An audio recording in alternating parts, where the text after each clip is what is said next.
So I got to the point where I was graduating high school, and it got to the point where me and my husband, we lost a child, we buried a child, and things went left. And so, long story short, I ended up being a single mom. The single mom part is I have no support at this point from my spouse, my husband, the man who I married. So I told my dad, I said, now this is kicking in, a little different now, because I don't have his support, which he was very supportive. I don't have the finances that I could rely on, other than the $200 that the welfare was giving me. What you gonna do with $200? That was just extra money to buy more food, you know what I mean? Went down to the welfare office, and they had these programs, and I was like, I need a program where I can get a skill. And I love to do hair. So I was like, let me see if I could go to cosmetology school in this program. So what I'm saying is the program pay for your schooling. So praise God, they could pay for it. So even they offered to pay for daycare. So my children was able to go to daycare for free. I was able to get my cosmetology license education for free. And then I was able to go to school for free and still get the benefits that I was getting on the side, and some added benefits, because now they're paying me for daycare. So that's the beginning of how I became who I am today. So after I got out of beauty school, my dad told me, he said, well, now you can get off welfare. I was like, he don't stop coming with the, you know what I mean? He was like, now you can get off welfare. And I'm like, okay, Dad. So he was like, go down there and tell them people you don't want to be on welfare no more. So I went down to welfare. Believe it or not, they did not want to take me off of welfare. They was like, you need a representative. It's easy to get on, but they don't want you to get off. They didn't know my dad. So the lady said, well, bring your dad back down here, and if he's willing to sign for you, then we'll let you get off welfare. I thought I'd never hear nothing like that before in my life. I thought you could just go down there and get signed off just like you sign on. No. So my dad went, and he said to the lady, he was like, what, I'm here.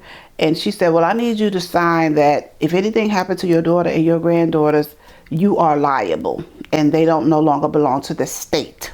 When that lady said they don't no longer belong to the state, a bell rung in me, like chills went through my body. I mean, she said they don't no longer belong to the state.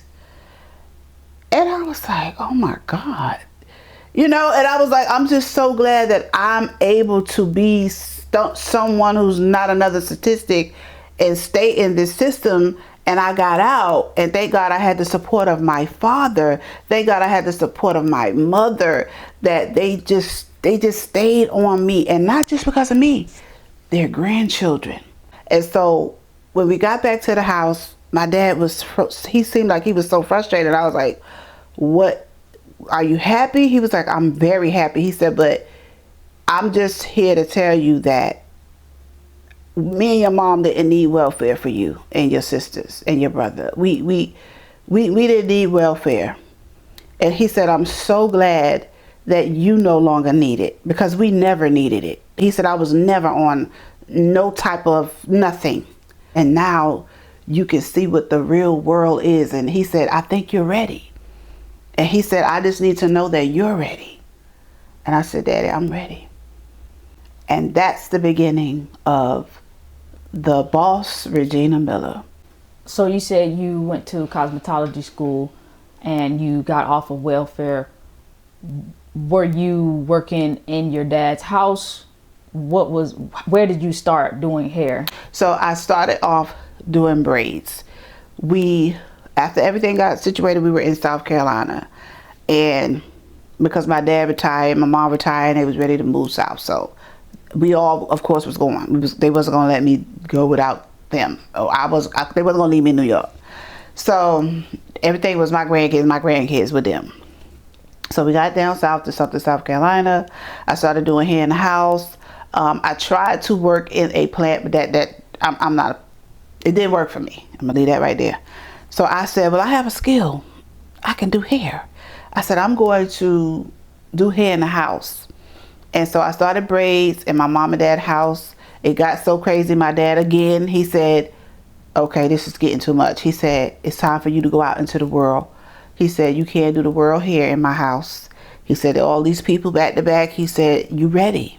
So I was like, okay. So I was a little scared, but then I knew that it was time as well. And I knew that if I could get this much coming to my house, oh boy, what if I, could get coming to a salon? So it wasn't like at first I just went out and got a salon. So I tried different salons. I was a booth renter. A booth renter is somebody who you still own your business, but you are leasing a booth in someone's salon, just making money. So that didn't work out, because today I realized why it didn't work out. People don't want to see always the best in you. People see your blessings sometimes before you can see it. That happened to me. I was treated horribly.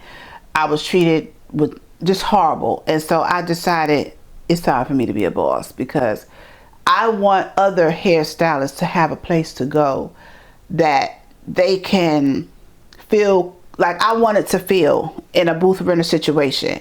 So I became a salon owner and made other people that was feeling like me comfortable. It didn't happen overnight, okay? It took a couple of years. I know I was 20, I believe I was 22 when I opened my first salon. I opened the largest salon in Sumter, South Carolina, black owned. It's called Agape Hair Salon and Spa on Miller Road. And it was 1,500 square feet. We had pedicure, manicure, massage, hair, nails, everything, skincare. It was a spa and salon. First time black owned. Nobody has came behind me and done it since. I felt good about myself because I broke a barrier. Sadly, my dad was not alive to see that. But I know he was all up and through it, because he literally gave me the blueprint. My dad wanted me to come straight out of beauty school and open a salon. He believed in me that much that he wanted me to come out of beauty school with a salon. But I wasn't ready. I was like, no, Daddy, I can't. Let me get some training. Let me get some, let me get out here and feel the water. The fact that he believed in me that much, I had to believe in me. And not only did I open my first salon, but I opened 5 salons after that. You have us, your 2 daughters. What was that like being a salon owner at 22? Did people give you pushback? Did they clap for you? Did they support you? What was that like? Nobody clapped for me. I had to clap for myself. My mother clapped for me. My mother was my biggest cheerleader. My children clapped for me. My cousins, I didn't have nobody clap for me. God clapped for me. And I knew who I was, and I clapped for myself. I didn't have to ask nobody for nothing. I had a business that I was going to make sure that it was the best thing smoking. You know what I'm saying? I loved what I did. I inspired people in my community. I worked in my community. I did things in my community. I didn't care who clapped for me, because that I knew. People who clapped for me were strangers. Now, I can't say that. People walking the streets clapped for me.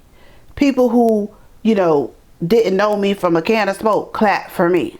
And I thank God for that, because it's not going to always be the people who you know. I never could understand that. I heard people talk about it, but until it was me, then I felt it.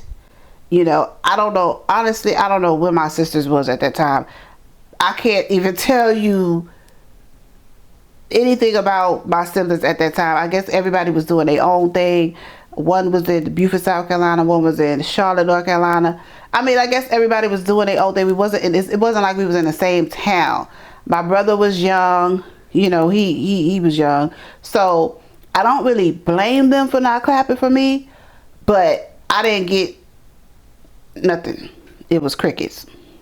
You have a salon and you're a single parent. What was it like raising your daughters at that time with so much success? It was beautiful. It was beautiful, because the scariest part of my life was not being able to provide for my children, because they dad left us.